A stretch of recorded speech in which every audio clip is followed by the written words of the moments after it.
Welcome to our unboxing video.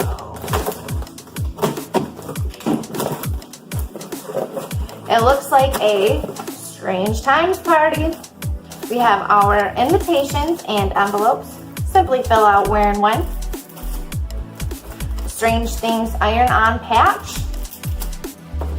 2 packs of our 9-ounce cups.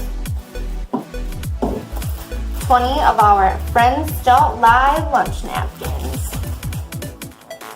8 dessert plates. 8 dinner plates featuring the upside down.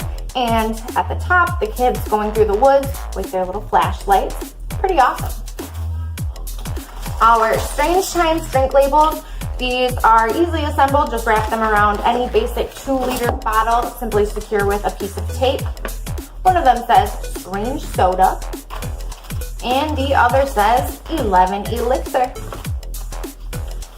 And we also have our Strange Times cupcake picks. If you would like to view how to put these together, they do come with instructions, but you're welcome to view our previous video that shows exactly how they assemble and how easy it is.